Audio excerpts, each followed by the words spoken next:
अवांजी समातुन ताईं radio voice of Sindh London.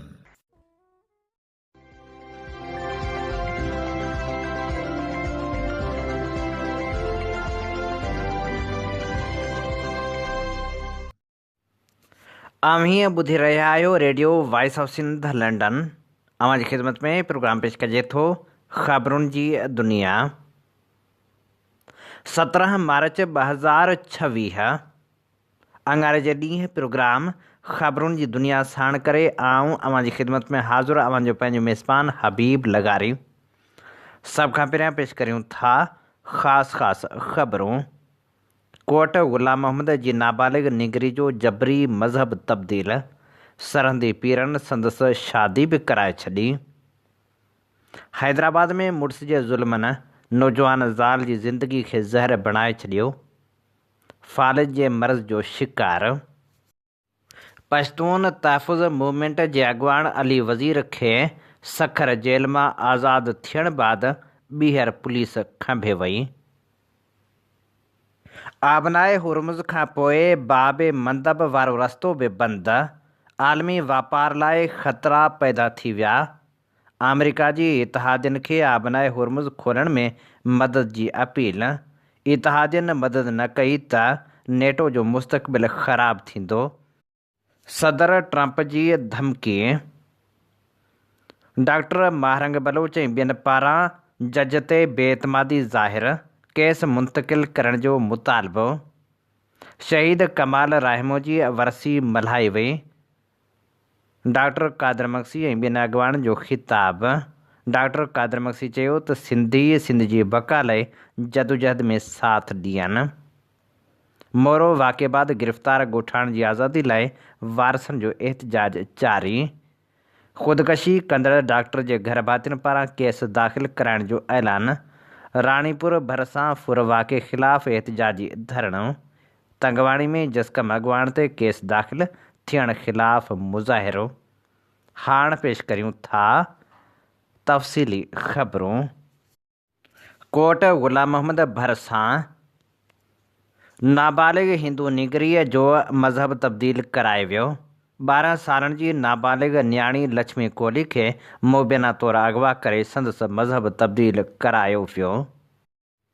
Bukhari form ॻोठ जो रहवासी परवेज़ मरी मुबैना तौरु न्याणी लक्ष्मी कोहली खे सामारे में मौजूदु पीर उमरजान सरहंदी वटि वठी वियो, जिते न्याणी जो मज़हब तब्दील कराइण बैदि सरहंदी पीरनि वटि परवेज़ मरी नाबालिग न्याणी सां शादी करे छॾी। 12 सालनि जी नाबालिग न्याणी जी उमिरि लिकाइण लाइ मज़हब तब्दीली वारे सर्टिफिकेट में संदसि उमिरि 19 साल दर्ज कई वई। कोट ग़ुलाम मोहम्मद में वारसनि पारां एहतजाजी मुज़ाहिरो पिणु कयो वियो। माज़ूर वालदेन पंहिंजी न्याणी लाइ दरबदरी भोॻींदा रहिया। वारसनि जे एहतजाज बैदि केस दाख़िल कयो वियो, जॾहिं त अॼु इम्कान आहे त न्याणी खे अदालत में पेश कयो वेंदो। निगरीअ जे अगवा वारे मामले ते द्रावड़ इतिहाद जे अॻुवाण फ़क़ीर शेवा कच्छी ऐं वालिद मीडिया सां ॻाल्हाईंदे चयो त मासूम न्याणी खे अगवा करे वॾो ज़ुल्म कयो वियो आहे। जबरी तौरु मज़हब तब्दील करे शादी कराई वई आहे। इंतिज़ामिया खे फ़ौरी तौरु जवाबदारनि ख़िलाफ़ क़दम खणणु घुरिजनि। उन मौक़े ते हुननि जो वधीक चवणु हो त जी 3 ॾींहं पहिरियां जेका असां हितां कोट ग़ुलाम थाणे जे हद बुख़ारी फार्म मां 3 ॾींहं पहिरीं 12 सालनि जी हिकिड़ी नाबालिग न्याणी आहे लक्ष्मी कोहली, उनखे हितां अगवा करे उनजो मज़हब तब्दील करे निकाह करायो वियो। परवेज़ मरी नाले माण्हू जेको सो ऐं उन सां गॾु 2 जवाबदार ॿिया हुआ। असां वटि जॾहिं अॼु इन जा वारिस असांजी पाकिस्तान द्रावड़ इतिहाद जी ऑफिस में पोगास पहुता त मूं फ़ौरन SHO ऐं SSP साहिब सां ॻाल्हायो। उन्हनि जो भई ठीकु आहे असां FIR कयूं था, पर जॾहिं हिते वारिस पहुता आहिनि SHO साहिब FIR खां जवाबु ॾेई छॾियो। वरी मजबूरन मूंखे थाणे ते अचिणो पियो। असां हिते आयासीं त SHO साहिब हितां निकिरी वियो, चयऊं मीरपुर खां थो वञा। ऐं छोकिरी हुते असांखे हथु आई आहे। पर FIR दर्ज करण खां SHO साहब बि मूंखे बि मना कई त असां FIR दर्ज न कंदासीं, छोकिरी खे हथु करियूं सुभाणे कोर्ट में पेश कंदासीं। माने बहाना करे जवाबदारनि खे बचाइण जे लाइ, जवाबदारनि सां बुट बणियल आहे। जॾहिं मजबूरन पोइ असां जेको थाणे जे अॻियां एहतिजाजी धरणो हयूं, थाणे जे अॻियां बि एहतिजाजी धरणो हणण बैदि वञी SP साहब नोटिस वरितो, DIG नोटिस वरितो। उनखां पोइ FIR लाइ असांखे जीअं FIR कयां थो, पर वरी बि थाणे अंदरि असांखे घुराए वेठासीं, वरी FIR जो जवाबु ॾेई छॾी। पोइ मजबूरन असां वञी जेको सो कोट गुलाम मोहम्मद बाईपास ते असां सवे माण्हू जेके से अक़लियती बिरादरी सां, हिंदू बिरादरी सां वाबिस्ता ॿिया दोस्त सियासी समाजी माण्हू सभु गॾिजी एहतिजाजी धरणो हयो आहे बाईपास ते, रोड ब्लॉक कयो, तॾहिं हींअर वञी FIR लाइ वरी हा कई आहे। तव्हां हुन में नियाणी खे ॾिसो, फिज़िकल तौर ते मासूम नियाणी आहे, 12 सालनि जी नियाणी आहे। असां वटि Sindh child marriage restraint act मौजूदु आहे, पर उन ते अमल ई कोन थो थिए। ऐं बार बार असां पाकिस्तान दरावड़े तरफ़ां 2023 में हिकिड़ो एहतिजाजी धरणो आयोसीं, उते बि इहा डिमांड कईसीं त भई चाइल्ड मैरिज एक्ट जे कानून उन ते अमल करायो, पर पुलिस उन कानून ते अमल कराइण लाइ तयारु न आहे, उनजी का बि FIR करण लाइ तयारु न आहे। गवर्नमेंट जो कानून पास आहे न त न बालक न शादी करे सघे थी, हाँ न केरु अगवा करे सघे थो। ताईं न इंसाफ़ी आहे, हिन ते FIR थियणु खपे। पोइ अॻियां कोर्ट ॼाणे, छोकिरी ॼाणे, छोकिरी जो मसइलो ॼाणे, पर FIR हुअणु खपे। माइट मुतमिन माइटनि सां ज़ुल्म आहे। अॼु ही छोकिरी थी आहे न बालक, सुबुह जो ॿी बि न बालक थी। हैदराबाद में मुड़ुस जे ज़ुल्मनि नौजवान ज़ाल जी ज़िंदगी ज़हर बणाए छॾी।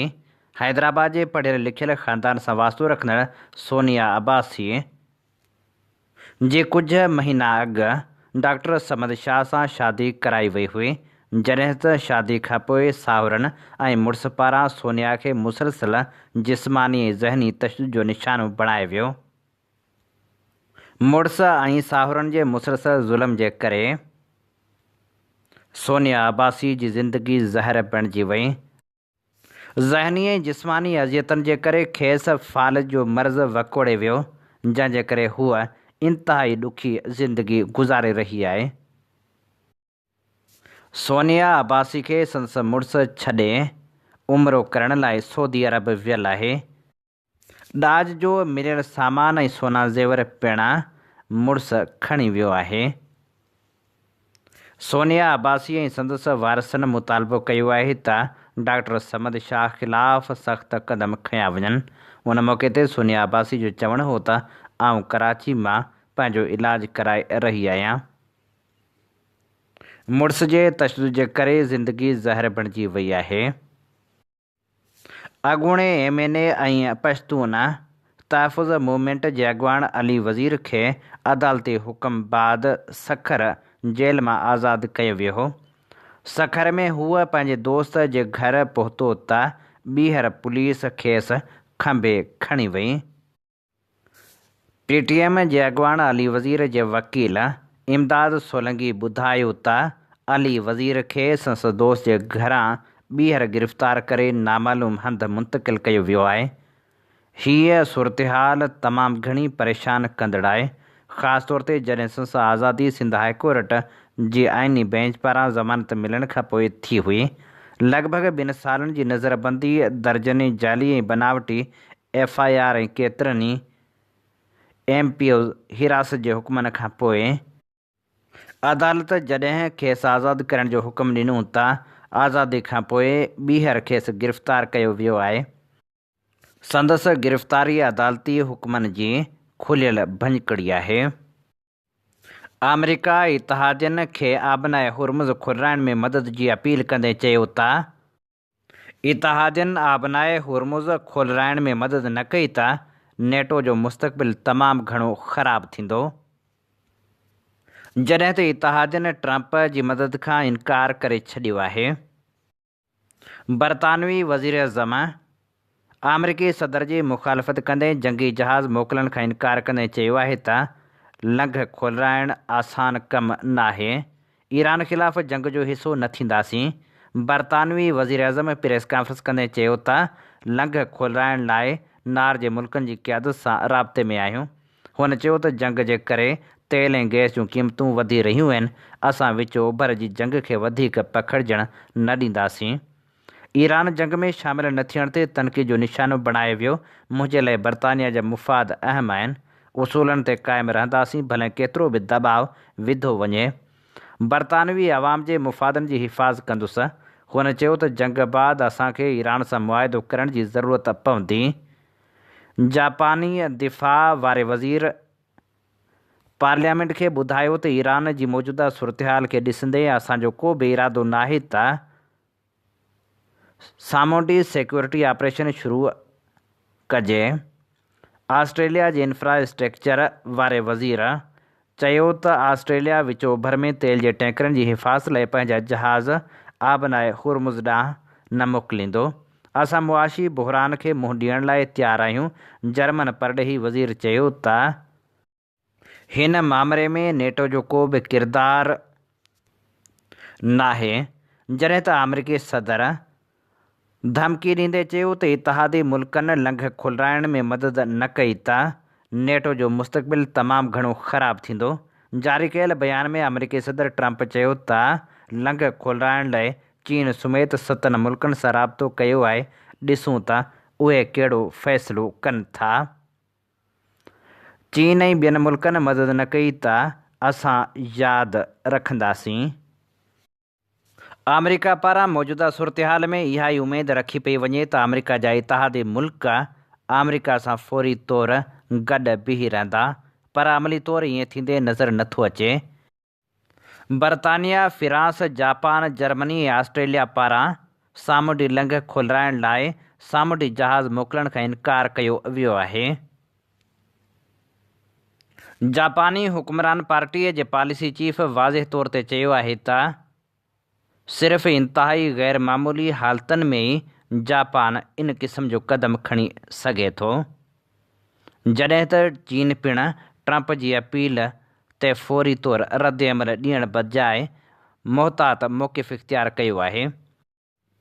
चीनी सिफ़ारतखाने पंहिंजे जारी कयल बयान में चयो आहे त चीन ख़िते जी सूरतहाल बाबति धुरियुनि सां राब्ते खे बहितर बणाइण लाइ तामीरी किरदारु अदा करण जी कोशिश करे पियो। चीन सिधो संओं कंहिं बि अस्करी क़दम खणण बदिरां सिफ़ारती रस्तो इख़्तियार करणु चाहे थो। बरतानिया जे तवानाई वारे वज़ीर पिणु चयो आहे त सामूंडी लंघ खुलियल रखण जे लाइ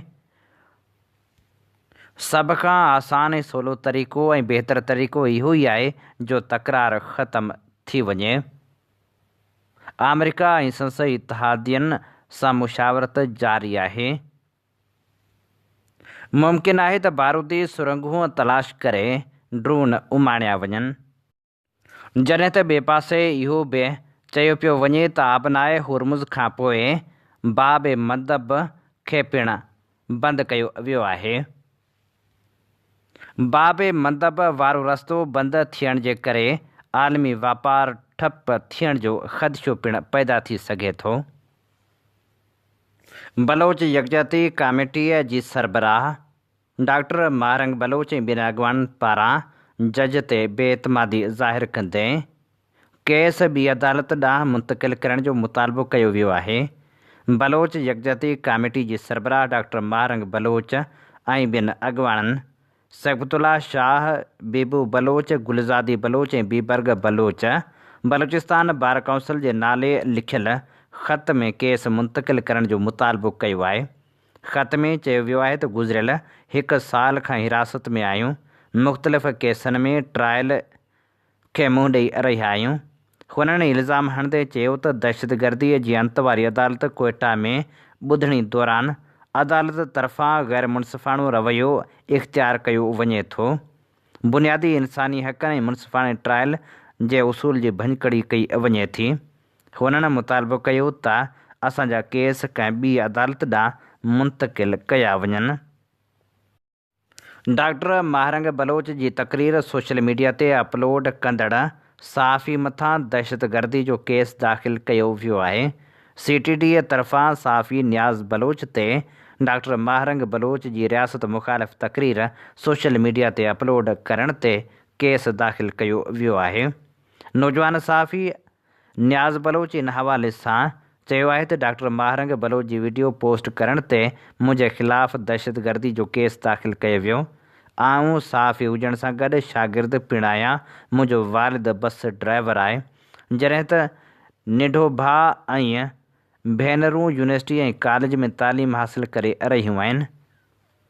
हुन चयो त अॻु में बि हिकिड़ो केस दाख़िल कयो वियो हो, जंहिंमां ज़मानत ते आज़ादु थियो ऐं हथ ॿीहर केस मस्तूंग खां मुंतक़िल कयो वियो आहे। हुन मुतालबो कयो त मूं ख़िलाफ़ दाख़िल केस फौरी तौरु ख़तमु कया वञनि। मिठी पुलिस जवाबदारनि खे बचाइण लाइ CMO आबखात वाक़ियो इतफ़ाक़ी करार ॾेई छॾियो, जॾहिं त ख़ुदकशी कंदड़ डॉक्टर जे वारसनि पारां केस दाख़िल कराइण जो पिणु ऐलान कयो वियो आहे।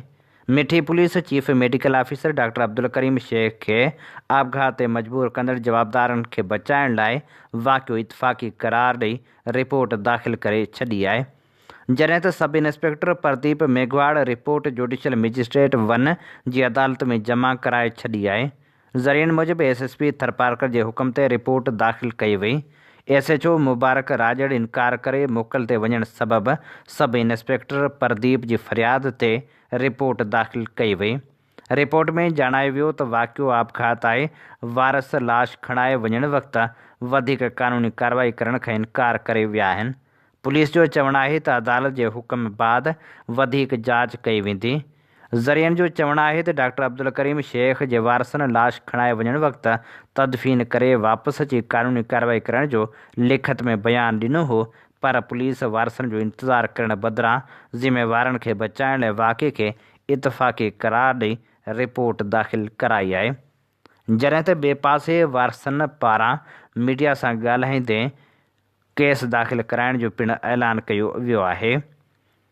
मिठी वाक़िए ख़िलाफ़ लाड़काणे में पिणु एहतजाजी मुज़ाहिरो कयो वियो, जंहिंजी अॻुवाणी शेख हाफ़िज़ बशीर अहमद हुसैनी, समंदर ख़ान शेख, लियाकत उमराणी, एडवोकेट ग़ुलाम शबीर जतोई, ग़ुलाम रसूल उमराणी, अब्दुल रऊफ़ अली रज़ा जतोई ऐं ॿिया करे रहिया हुआ।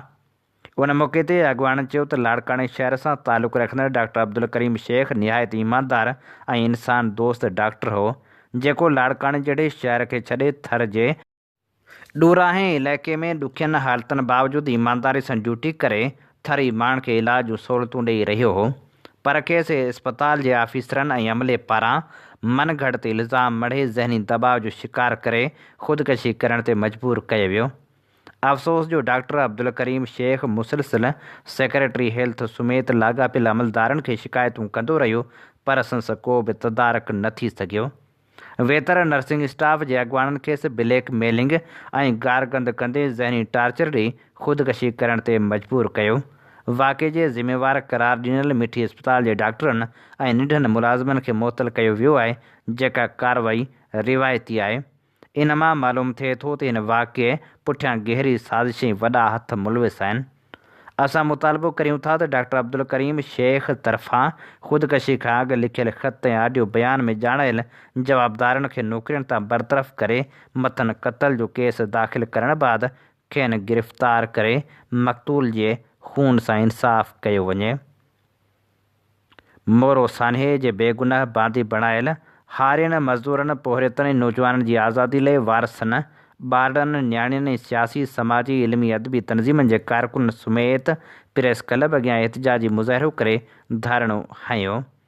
एहतजाजी अॻुवाणी STPA जे असगर बुलेदी, अब्दुल हमीद पंवर, दाऊद उमराणी, अब्बास खोखर, मियांदाद लुंड, महमूद एवाण, गुलहसन खोसो, SUP अॻुवाण यासीन सुमरो, असलम कोरेजो ऐं ॿिया करे रहिया हुआ।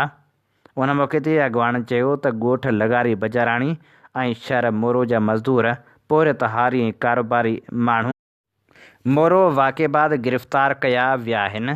उन्हनि जे ख़िलाफ़ दहशतगर्दी जा कूड़ा केस दाख़िल थियल आहिनि।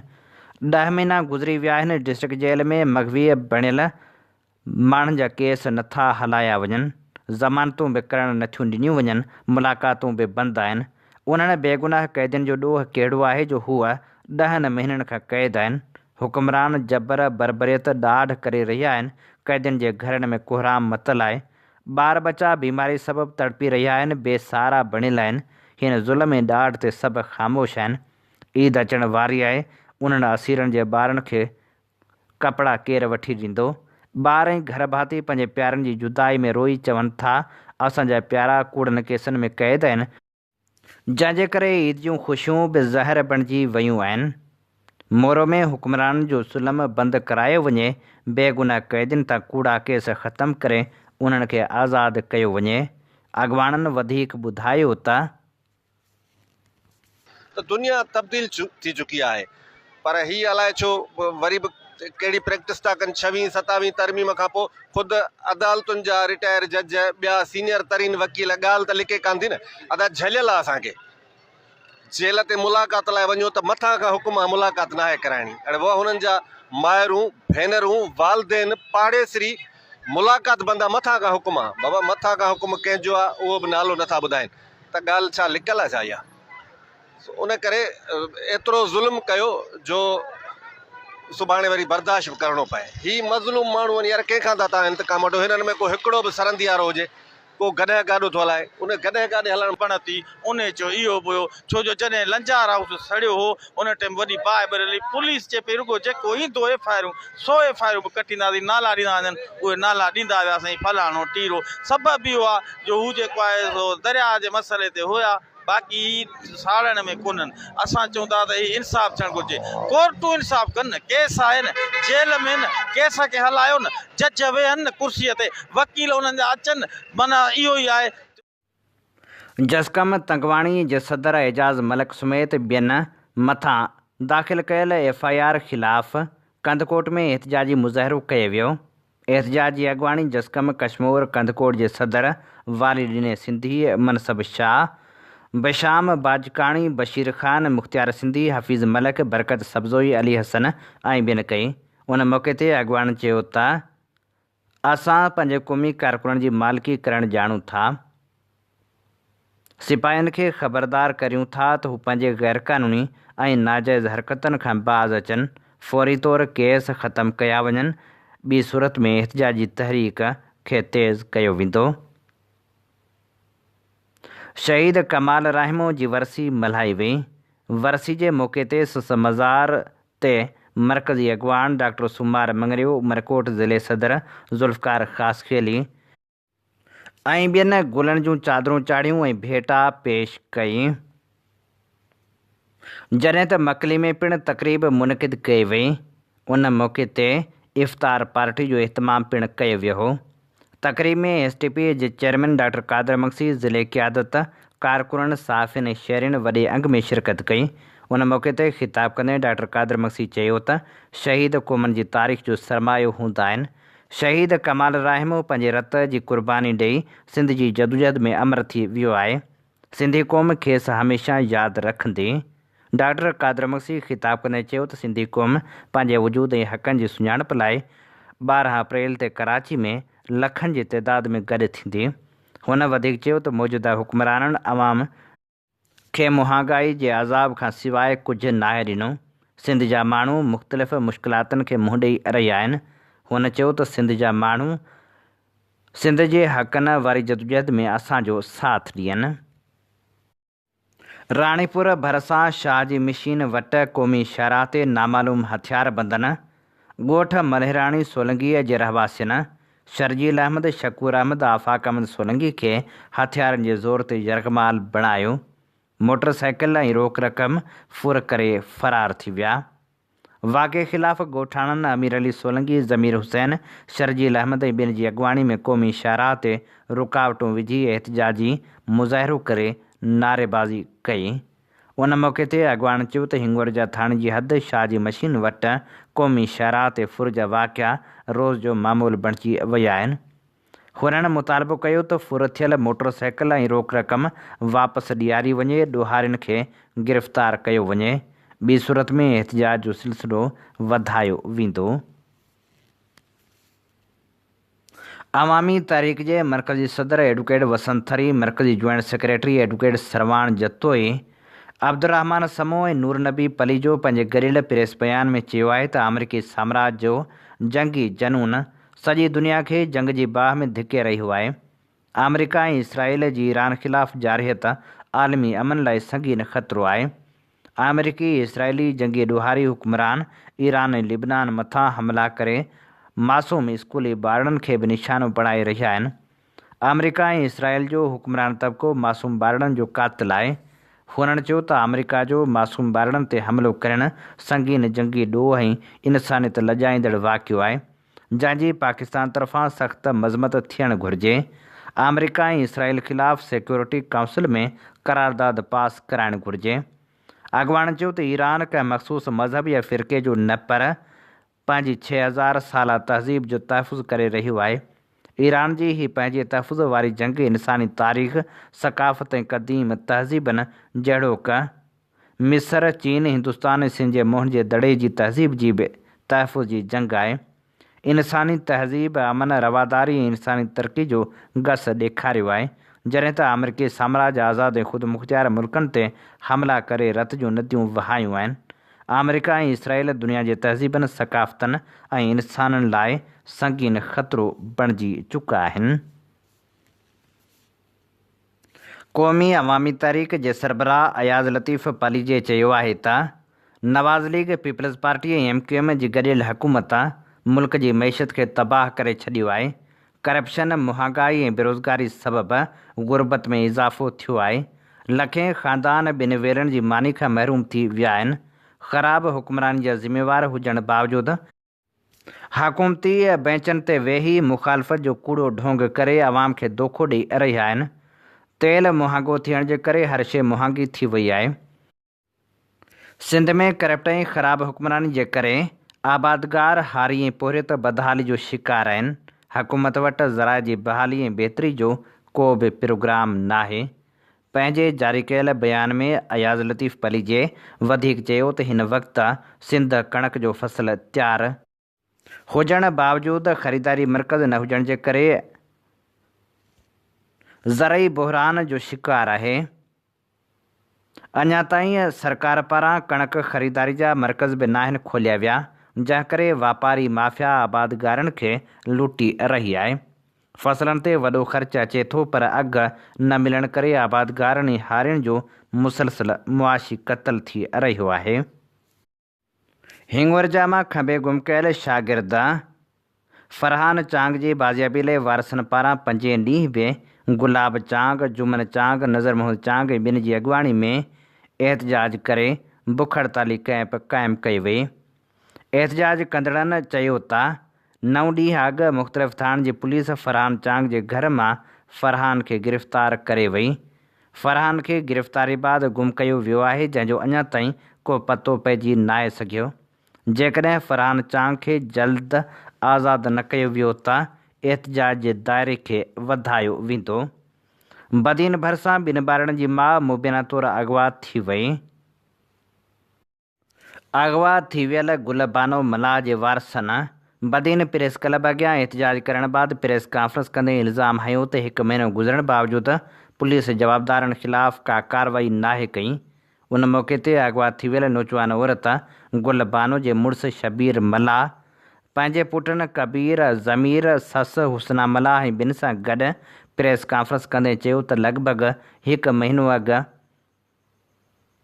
ॻोठ मास्तर जुमन मलाह मां राति जे वक़्तु जवाबदार करीम खोसो, सदीक़ खोसो ऐं ॿिया हथियारबंद गुलबानो खे अगवा करे खणी विया। वाक़े जी रिपोर्ट बदीन थाणे ते दाख़िल कराई, पर पुलिस जवाबदारनि ख़िलाफ़ का बि कार्रवाई न पई करे। जवाबदारनि हिकु माइट महरम मलाह ते पिणु खोसकी भरिसां फायरिंग कई, जंहिंजे नतीजे में हू ज़ख़्मी थियो। वाक़े जी रिपोर्ट नींदो थाणे ते पिणु दाख़िल कराई वई आहे, पर पुलिस का बि कार्रवाई नथी करे। हुननि मुतालबो कयो त जवाबदारनि ख़िलाफ़ कार्रवाई करे गुलबानो खे फ़ौरी तौरु बाज़ियाब करायो वञे। नादर जमाली केस जी दादूअ जी अदालत में ॿुधणी थी। सेवण जे जांच ऑफिसर फराज़ अहमद ऐं DSP लीगल दादू पनाह शाह अदालत में पेश थी चालान पेश कयो। फ़रियादी धुर जांच ऑफिसर ते बेइतमादी ज़ाहिर करे छॾी। अदालत चालान ते फ़रियादी धुर जे वकील जा एतिराज़ ॿुधण लाइ ॿुधणी 3 मार्च ताईं मुलतवी करे छॾी। फ़रियादी धुर जे वकील जो चवणु हो त नादर जमाली जे भाउ बाबर जमाली DIG हैदराबाद खे ख़त लिखी जांच ऑफिसर ते एतिराज़ वारिया हुआ, जंहिं लाइ जांच ऑफिसर पारां पेश कयल चालान ते एतिराज़ आहिनि। फ़रियादी बाबर जमाली जो चवणु हो त मौजूदा जांच ऑफिसर जी जांच मां मुतमिन न आहियूं। जांच DSP सिराज अहमद लाशारी खां कराई वञे यादि रहे त दादूअ जी बी सेक्शन थाणे जी हद में 2.5 महीना अॻु पुलिस जे मुबैना मुक़ाबले में नादिर जमाली मारिजी वियो हो। ॾोकरी वासी मुमताज़ जतोई सां रिश्तो कराइण बहाने फराड। जॾहिं त निकाह कराइण लाइ घोट पंहिंजनि घर भातियुनि सां कुंवारितनि जे घर पहुतो त घर खे तालो लॻियल हो। कुंवारिता घर ख़ाली करे फरार थी विया। जॾहिं त घोट जंज वठी बिना कुंवार जे घर वापसि पहुतो। पुलिस रिश्तो कराईंदड़ चइनि ॼणनि खे गिरफ़्तार करे लाकअप करे छॾियो आहे। ॾोकरी पुलिस फ़रियादी घोट मुमताज़ जतोई जी फ़रियाद ते केस बि दाख़िल करे वरितो आहे। जॾहिं त वाक़े जी जांच जारी आहे। जांच दौरान मालूम थियो त 2 ॼणा लियाकत अली उर्फ़ ज़ुल्फ़कार खोसो ऐं सैयद इनायत शाह मेहड़ जा रवासी ॿुधाया वञनि था। जॾहिं त 2 ॼणनि हुसैन अली लाशारी अमीर अली जतोई जी सुञाणप बाकराणी वासी तौरु थी आहे। चारई गिरफ़्तार जवाबदार हिकु गैंग तौरु गॾिजी कमु कंदा हुआ जेके माण्हुनि खे रिश्तो कराइण जी लालच ॾेई वॾी रक़म वठी फरार थी वेंदा हुआ। जवाबदारनि मुमताज़ जतोई खां रिश्तो कराइण एवज़ 3 लख रुपया वरिता हुआ, जंहिंखां पोइ हूअ ग़ाइबु थी विया। मुतासिर शख़्स जी फ़रियाद ते ॾोकरी थाणे ते केस दाख़िल कयो वियो आहे, जॾहिं त जांच पिणु हलंदड़ आहे। लाड़काणे में जीए सिंध मुहाज़ तालके तरफ़ां शहर में सफ़ाई न थियण ऐं पार्कनि ते कब्ज़नि ख़िलाफ़ एहतिजाज कयो वियो। एहतिजाज जी अॻुवाणी बशीर जतोई, अमानुल्लाह पंवर, आफ्ताब मीराणी, सजाद चांडियो, फारूक बिरोही, जहाज़ चांडियो ऐं ॿिया करे रहिया हुआ। उन मौक़े ते हुननि चयो त मच्छरनि जे आज़ार जे करे सवें शहरी मलेरिया ऐं डेंगी जे मर्ज़ में मुब्तला थी चुका आहिनि। हुननि मुतालबो कयो त शहर जी सफ़ाई कराई वञे। शहदादपुर पुलिस हथां क़तल कयल उस्ताद वारे केस में इंसाफ़ त थी नाहे सघियो, जॾहिं त मुख्य जवाबदार अॻूणो SHO मुसलसिल ज़मानत ते आज़ादु थींदो रहे थो। शहदादपुर पुलिस हिरासत हेठि तशदुद दौरान मारिजी वियल उस्ताद जाम अज़ीज़ जखरे जे केस जे मुख्य जवाबदार अॻूणे SHO ग़ुलाम शबीर दलवाणी जी 4 महीननि बाद पकी ज़मानत मंज़ूर थी वई आहे। हाई कोर्ट मीरपुर ख़ासि पारां SHO शबीर दलवाणी जी ज़मानत मंज़ूर कई वई।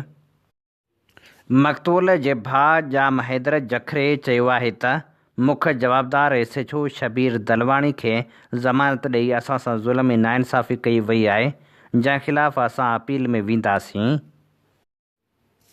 हीअ असीं अव्हां जी ख़िदमत में पेश करे रहिया हुआसीं ख़बरूं। सिंध जो क़ौमी आवाज़ voice of Sindh London web radio ऐं TV चैनल जेको गुज़िरियल 13 सालनि खां सिंध सां थींदड़ ज़्यादतियुनि नाइंसाफ़ियुनि ख़िलाफ़ सघारो आवाज़ बणिजी दुनिया जी कुंड कुड़िछ में पहुचे थो।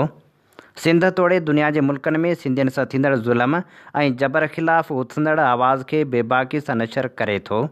वॉइस ऑफ सिंध लंडन कारोबारी न पर क़ौमी जदोजहद जो अहम मोर्चो आहे, जंहिंखे अव्हां जे माली सहकार जी सख़्तु ज़रूरत आहे। उन आवाज़ खे घर घर ऐं शहर शहर पहुचाइण लाइ पंहिंजो क़ौमी फ़र्ज़ु अदा कयो।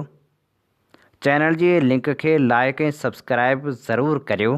बैनर ते ॾिनल फ़ोन नंबर या ईमेल वसीले असां सां राबितो करे सघो था। इन ते ई प्रोग्राम जो वक़्तु पुॼाणी ते पहुचे थो। पंहिंजे मेज़बान हबीब लगारी खे ॾींदा इजाज़त इन साॻी दुआ सां, जॾहिं पेर तेॾहिं ख़ैरु। अवां जी समातुनि ताईं radio voice of Sindh London